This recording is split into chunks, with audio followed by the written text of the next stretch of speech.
you need a break?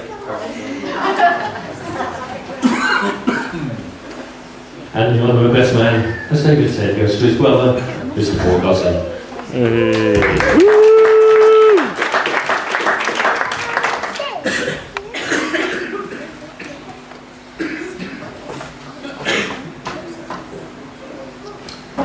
Ladies and gentlemen, it's a privilege to be asked to be David's best man.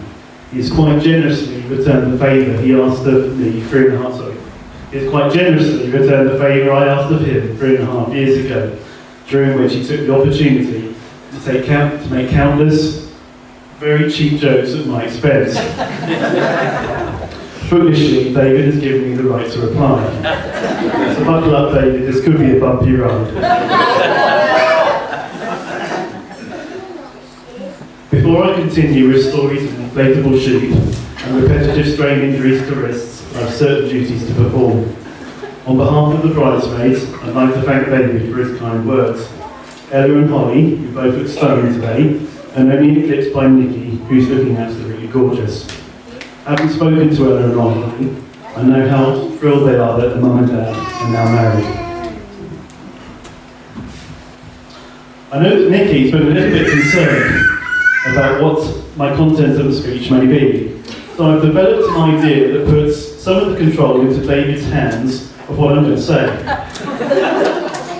I've had various photographs printed onto posters, and each of those photographs relates to a particular story about David.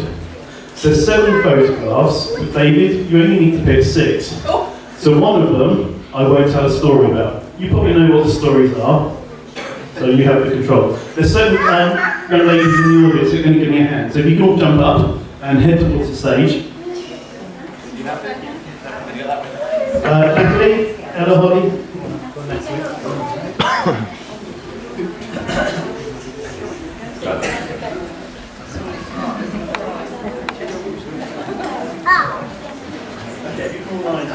Sorry, Charlie.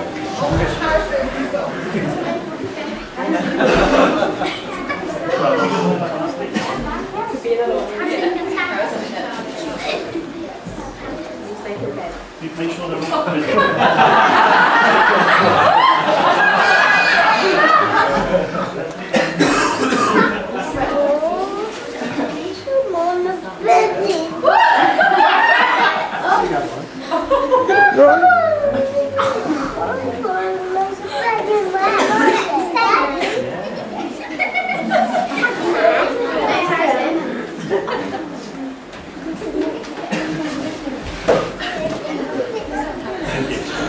Okay, so we can hold them all up.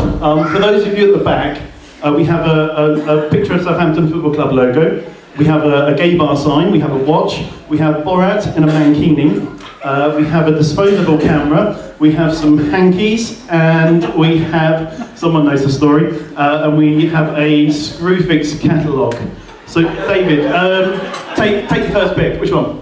Screwfix catalogue. Okay, when David was single, he wrote to Screwfix, and they replied and said, we're sorry, but Screwfix is not a dating agency.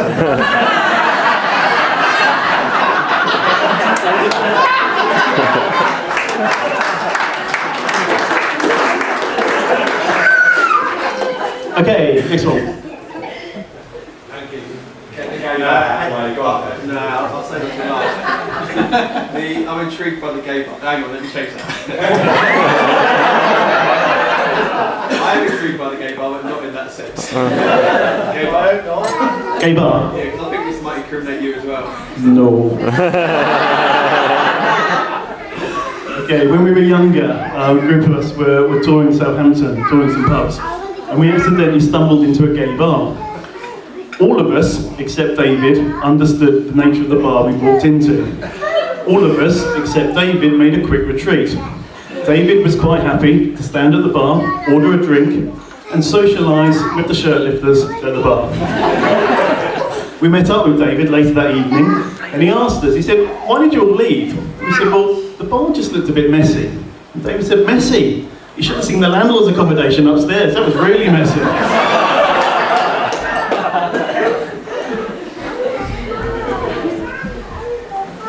I know that Mum and Dad were very concerned about your sexuality growing up, You were far too concerned to stay in and play with your calculator and create spreadsheets rather than have any dates. So to date, you've certainly addressed any concerns.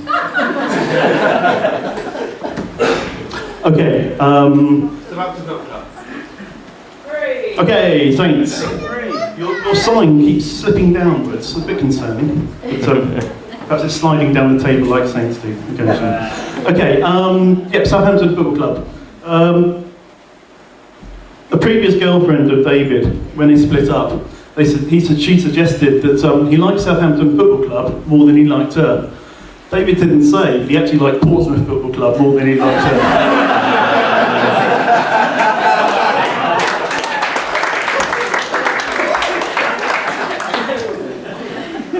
Okay. The watch. Okay.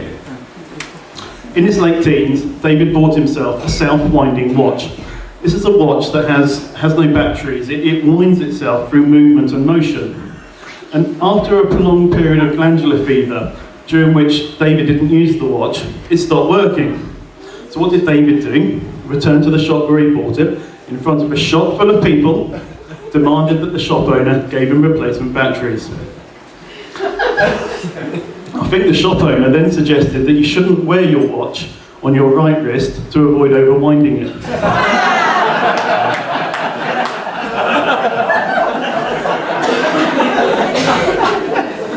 As a point of interest, when you had glandular fever, David tried a revolutionary treatment that included smearing lard on his back. But after that, he just went downhill quickly.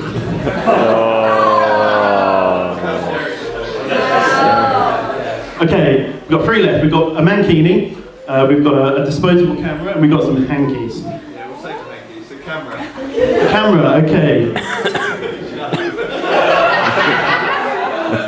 Okay, so we're at an office Christmas party. Everyone's enjoying themselves, the alcohol's been flowing, and David asked to borrow a lady colleague's disposable camera. Now, did David take a photograph of the Christmas tree at the office party? Did he take a photograph of some colleagues enjoying themselves at the office party? Or did he place the camera discreetly up ladies' skirts and take photos? So let's have a show of hands. How many people think he took a photo of the Christmas tree? Have you put your hands up? No one. How many people think he took photos of some colleagues? Oh, blimey. More women than men. How many people think he took photos of ladies' skirts? Blimey, they know you very well. Well, what happened? David had this camera, he triggered the flash, he didn't take a picture of the Christmas tree or the colleagues, and he didn't even place it up ladies' skirts. But what I will say, when the lady got the film developed, she was pretty shocked. What David did, he went into the gents' toilets, got the camera, stuck it down his VHS Y-front, and he took some photos, casually handing the camera back to the lady.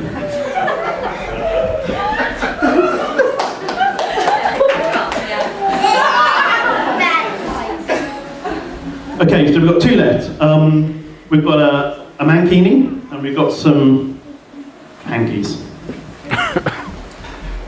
Got the hankies, guys, haven't you? Hankies!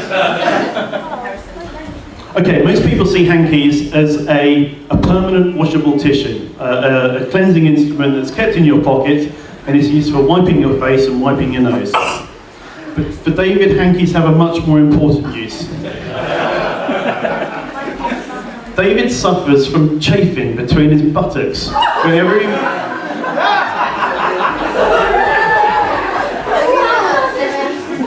undertakes any long walks.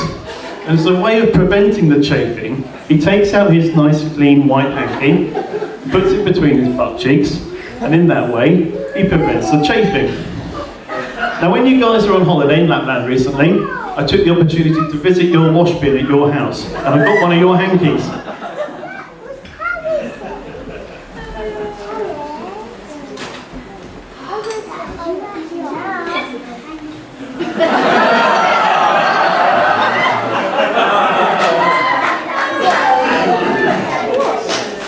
Now, most of you are probably thinking, hang on, David did a 60-mile walk earlier in the year. That must have been agony.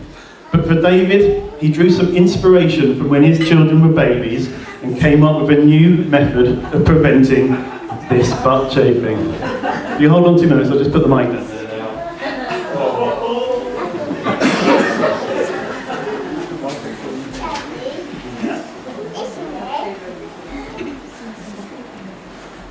But Nikki's applying it.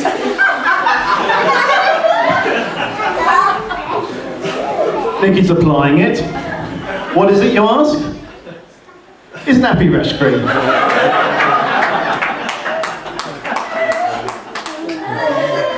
It was all for charity. Okay, girls, thank you very much for helping. Well done, Jack.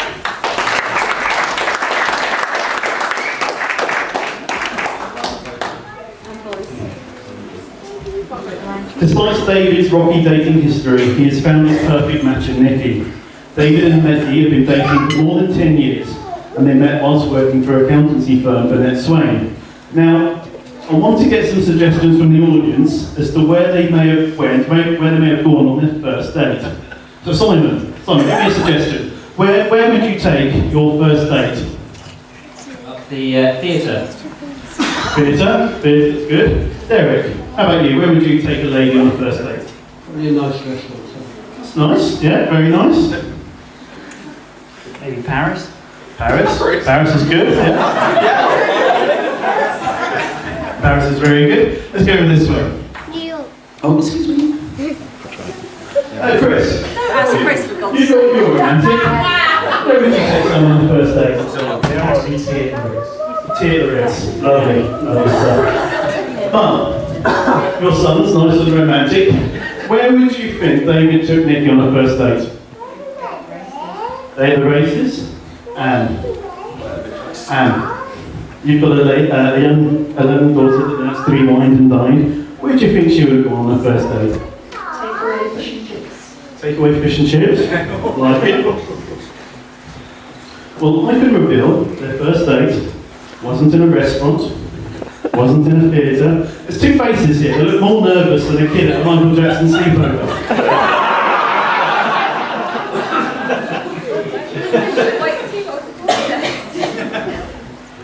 Their first date wasn't in a restaurant, a theatre, a cinema, but it was sat in David's car at a secluded car park in the New Forest.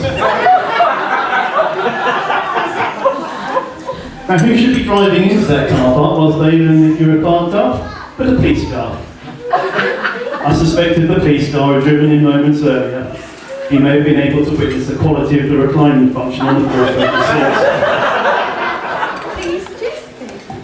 I could go on and crack countless jokes about the policeman checking for skid marks, checking dipsticks, checking David's emissions, or cautioning the passenger for receiving swollen goods.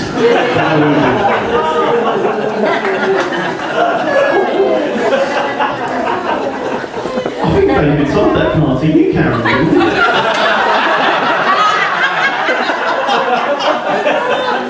I'll tell you about the full service history.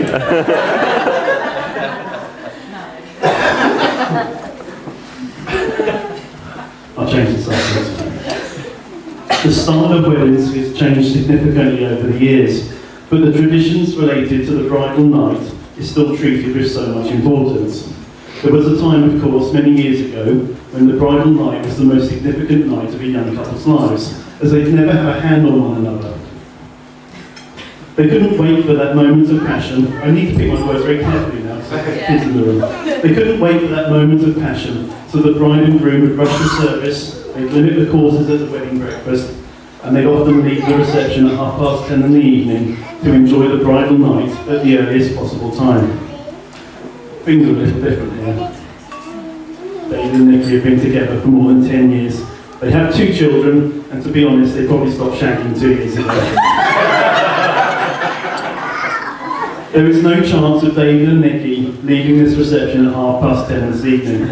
This is their day, their party, and they were quite rightly going to enjoy the whole evening. Partying and drinking till the early hours of the morning.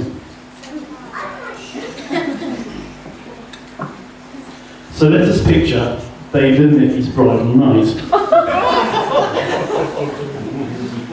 David and Nikki, you've got a little bit of a speaking part in this.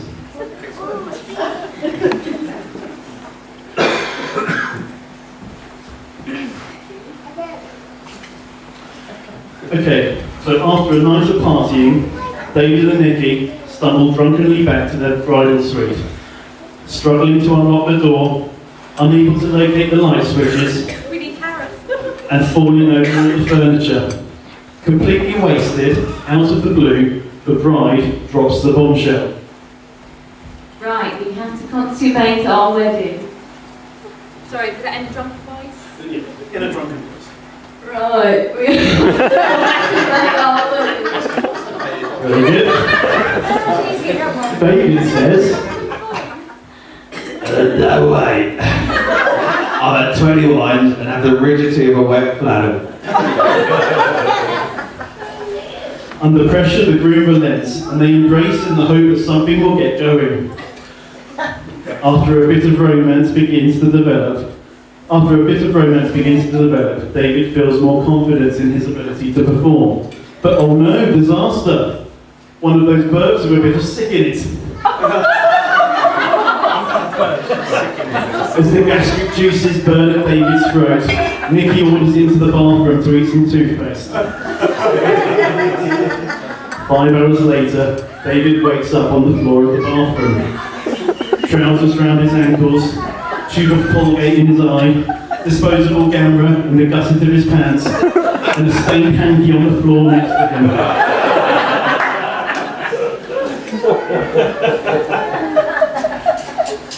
To ensure that your bridal night runs smoothly, I can give you a helping hand. Don't worry, it won't be hands-on, and I won't be in your bridal suite with you, but I've got something for you.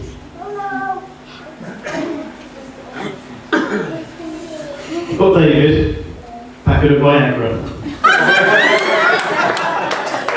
I probably need to apologise to Heather, because I stole this from Derek's bag earlier.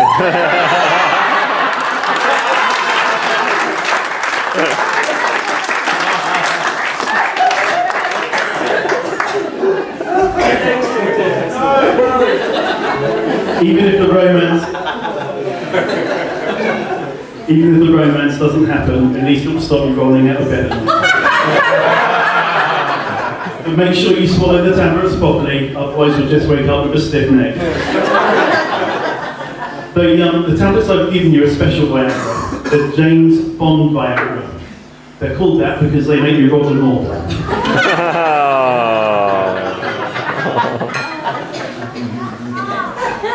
You will notice on the packet. How many tablets are in that packet, though?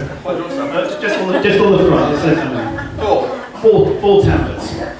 I can reassure you, for a married man, that's a year's supply.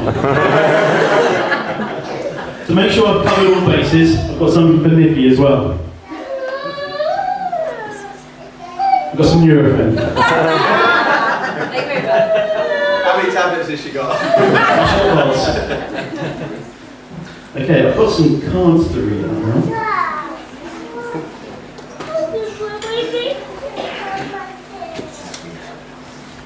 Okay, this is from Victoria, your friend Victoria. She says, congratulations on your wedding and thank you for single-handedly helping my company through these dire times. Best of wishes from Victoria 1. To our most valued and loyal customers on your wedding day, some Ann Summers. David, this one's for you though. Sorry we cannot be with you on your special day. Best wishes, all the girls from Dreamers at Liverpool. All after. To David and Nikki, congratulations on your wedding. Hope to see you soon at the New Forest Car Park Dogging Society.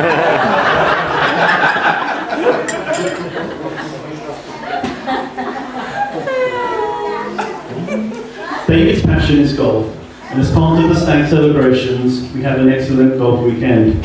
When playing golf, David has spent so long in the rough that he now knows which plants are edible. As you all know, David works for an accountancy firm. Now, accountancy is all about manipulating the figures to give a preferable result. And this is an approach that David often adopts when marking his golf course scorecard. Nikki's passion is shopping. David once had his credit card stolen, but he decided not to tell the police as the thief was spending less money than Nikki.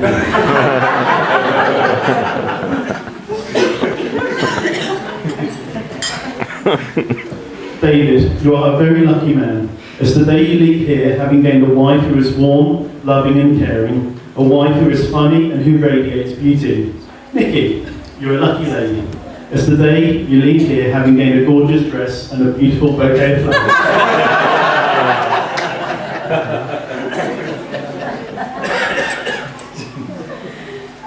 Let me offer you some marital advice.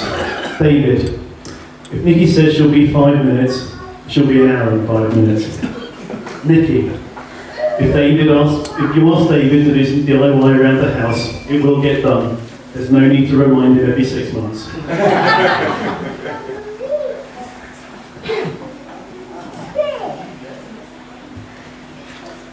Ladies and gentlemen, you have witnessed today the marriage of the perfect couple, and the nicest couple anyone could wish to meet. It's been an honour to be your best man, and I wish you all the best for your future, and that all your dreams come true. Before I close on a toast, I have a poem I'd like to read.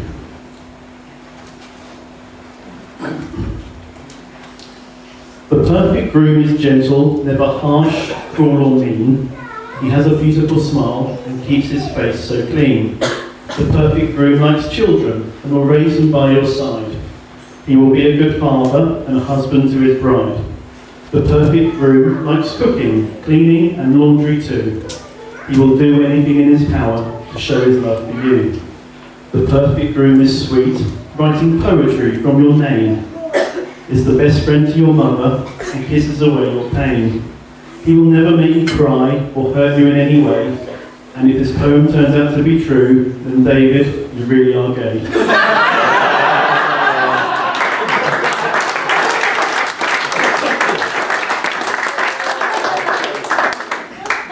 I'm sure everyone here would like to wish you a long, happy and prosperous future together. May you be inspired by one another as you continue your journey through life together. If you could all stand and raise your glasses in a toast to the bride and groom.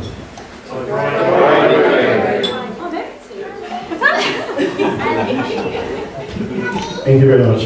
Thank you. Thank you.